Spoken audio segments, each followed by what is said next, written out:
CMMC Phase II is paused. Here's what MSPs should tell their clients right now. On July 13th of 2026, the Department of War announced the immediate suspension of CMMC Phase II, which begs the question, does this mean we stop worrying about compliance?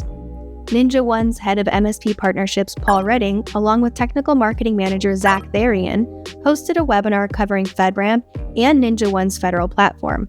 During the webinar, Paul shared his perspective on the Phase II suspension and explained how MSPs should discuss it with their clients. Let's break it down.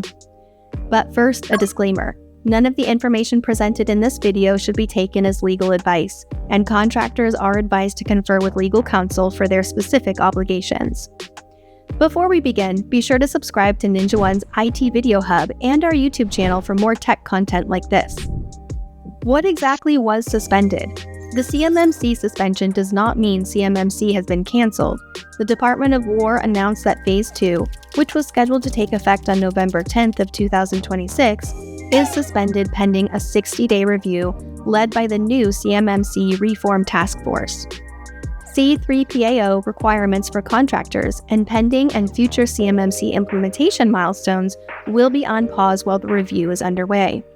The Phase I self-assessment requirements remain in effect, along with other legal obligations.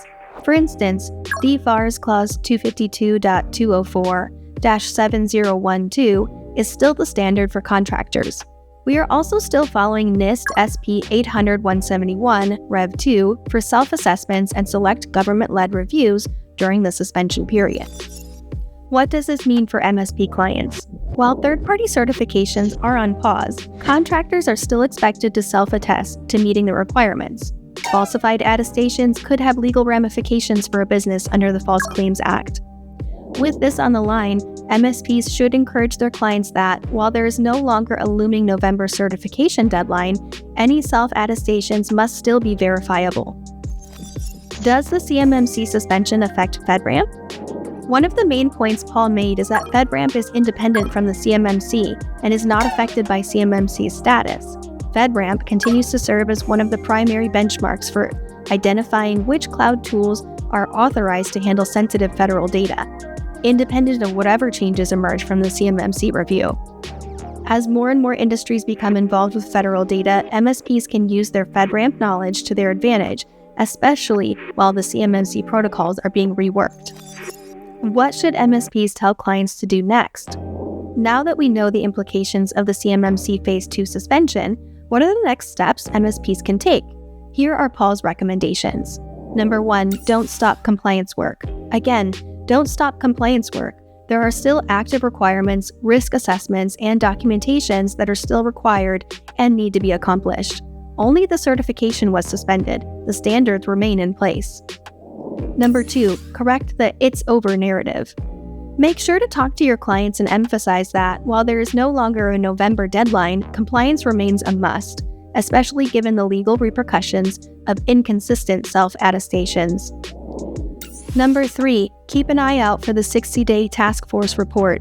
Set to be released by mid-September of 2026, the task force report should provide recommendations and guidelines for proceeding with the reformed CMMC program. Preparations should be made to avoid panicking once new deadlines are set. Number 4, talk to your clients about FedRAMP authorized tooling. The Phase II suspension is a good moment to raise this with any client that touches federal data in any way. Not just the Defense Industrial Base, or DIB, but also healthcare, legal, fintech, or state and local government clients. Ask whether the tools in their stack are FedRAMP authorized, regardless of where CMMC ends up. The bottom line is that even though CMMC Phase II is suspended, organizations still have security, self-assessment, and contractual obligations to fulfill. The suspension should buy more time for preparation, not stop compliance altogether. For a fuller discussion on CMMC Phase II, watch Paul Redding's full webinar, linked in the description below.